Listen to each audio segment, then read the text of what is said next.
vocês? Bem-vindos a mais um vídeo do EBD Pocket. Bom dia, boa tarde ou boa noite. Bom, nós vamos estudar hoje sobre Gênesis capítulo 2. Estamos fazendo o passo a passo do Velho Testamento. Se você não viu o primeiro vídeo falando sobre o capítulo 1, veja lá que você vai entender muito mais a nossa aula de hoje, certo? Bom, sintetizando, o capítulo 1 relata sobre a criação dos céus e da terra e tudo que neles há. E o capítulo 2 vai descrever a criação do homem. Então, vamos lá comigo. Capítulo 2, versículo 4. Esta é a gênese dos céus e da terra quando foram criados, quando o Senhor Deus os criou. Não havia ainda nenhuma planta do campo na terra, pois ainda nenhuma erva do campo havia brotado, porque o Senhor Deus não fizera chover sobre a terra e também não havia homem para lavrar o solo. E aí, no versículo 6, nós vamos ver o primeiro evento da criação do homem.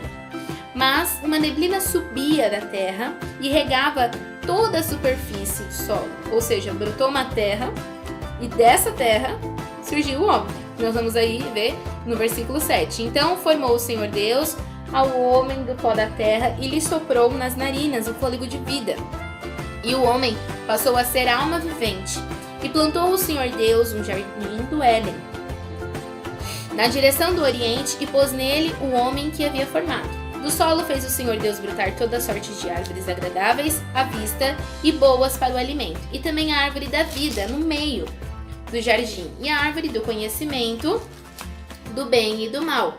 O evento foi o vapor da terra, o segundo, a criação do homem, e o terceiro evento que nós vamos ver agora vai ser uma ordem que o Senhor deu, um pedido que o Senhor fez a Adão.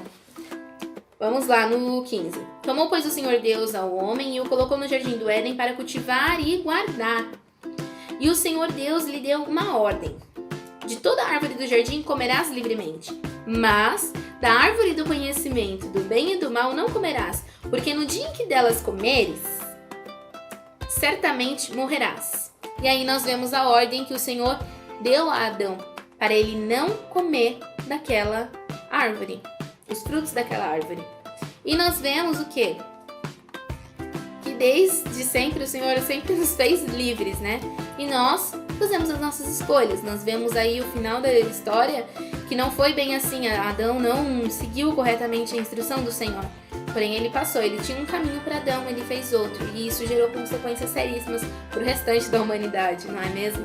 Porque nós temos o livre-arbítrio. Então, o que acontece aí?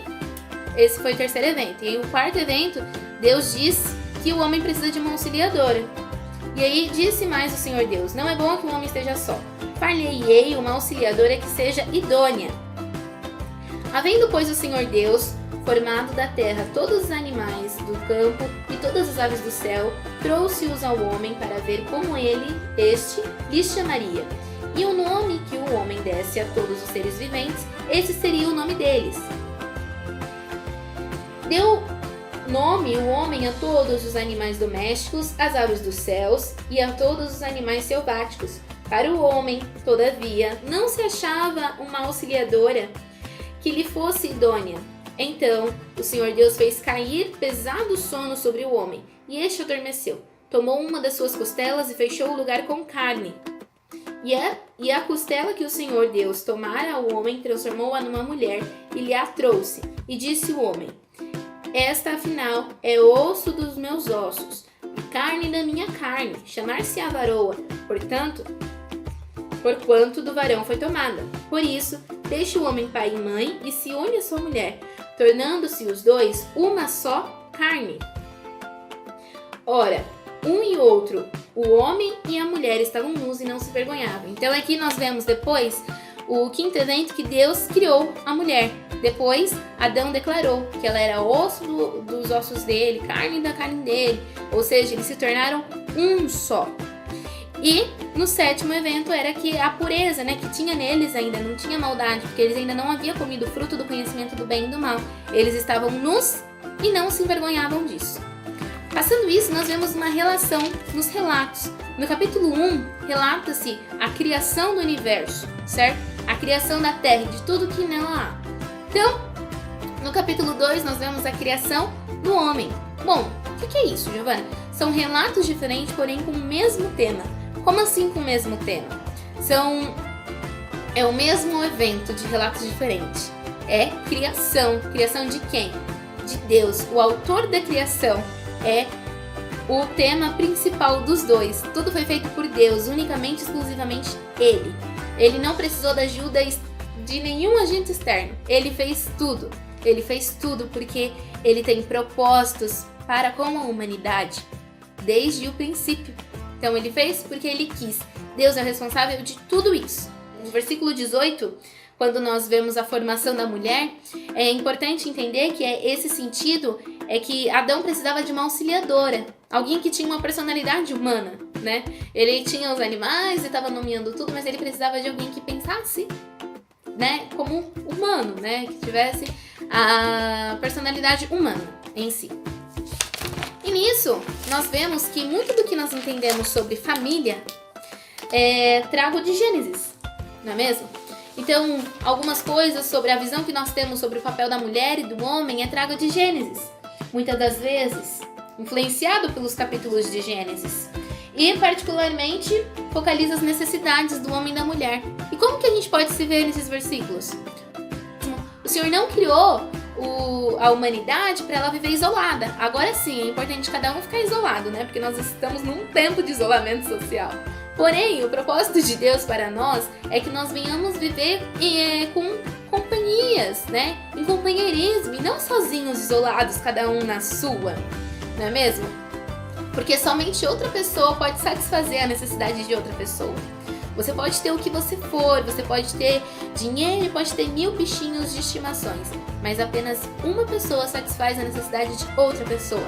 Não falo no sentido, como eu disse, não falo no sentido apenas de casal, né, de homem e mulher, casados no relacionamento conjugal, mas eu digo num todo. Você precisa de uma pessoa que te ouça, você precisa falar para alguém que vai entender e vai ser racional. Seu cachorrinho às vezes não vai entender, às vezes não. A maioria das vezes, né, o normal é que ele não entenda mesmo. Mas é importante a gente entender isso, sabe? Você precisa de alguém. Nós não fomos feitos para viver isolados. Isso é só um tempo de isolamento. Vai passar e a gente vai voltar a viver em comunhão, todo mundo uns com os outros. E aí nós podemos ver também sobre a complementação. Um completa o outro. Um completa a vida do outro. Ninguém vive sozinho.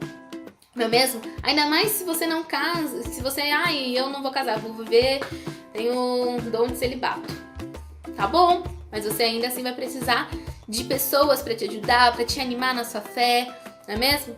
E aí nós vemos também sobre o compromisso conjugal, e esse sim, sobre o relacionamento entre o homem e a mulher.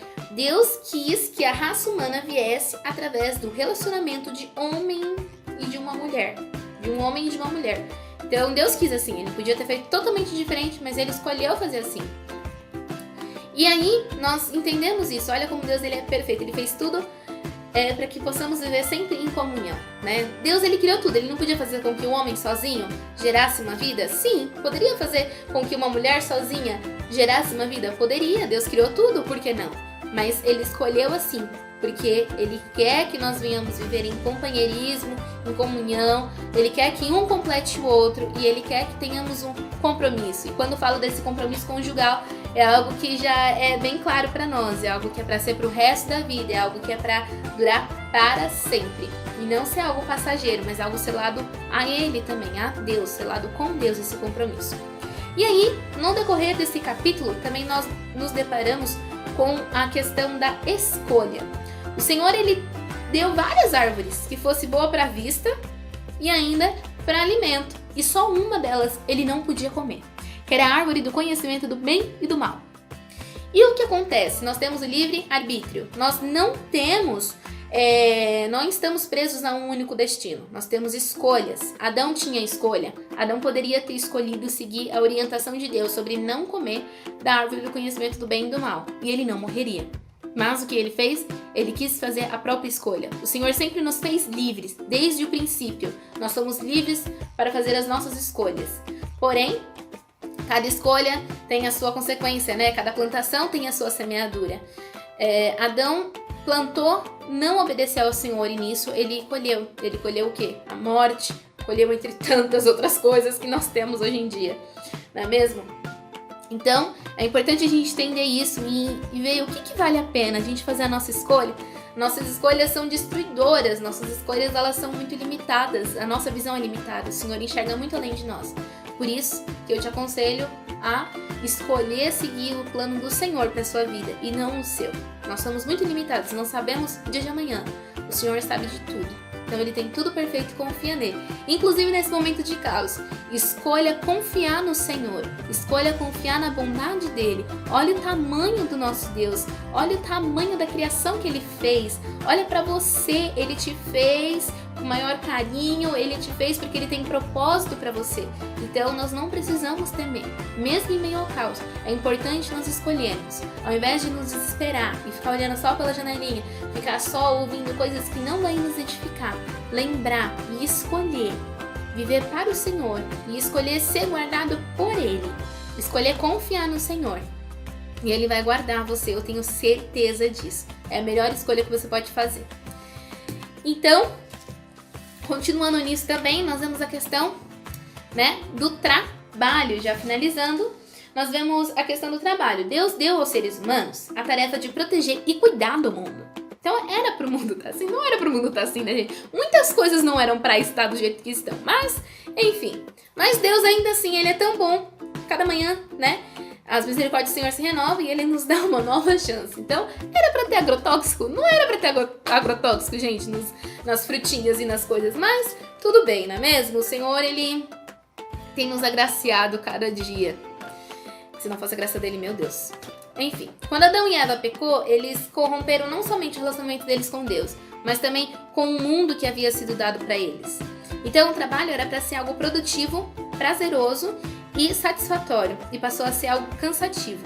Mas o Senhor diz algo a respeito disso lá em Efésios, do 5 ao 9, você pode ler. E aí diz pra gente servir o nosso patrão, servir ao nosso trabalho, como se fosse servir para o Senhor. E assim nós teremos uma satisfação plena naquilo que nós vamos fazer no nosso dia a dia, certo? Então, essa foi mais uma aulinha do nosso EBD à distância, não é mesmo, galera? Mas eu creio que tudo isso vai passar, logo estaremos juntos de novo. Deus é bom, Deus tem cuidado de tudo. E tenha uma boa semana, não se esqueça que o Senhor tem um propósito com você, por isso que você está aqui hoje, não é simplesmente em vão ou à toa. O Senhor, Ele sonha com você, Ele tem propósitos para com a humanidade. Então, beijo pra você, uma boa semana, medite na palavra do Senhor e se alimente daquilo que te traz vida. Tchau!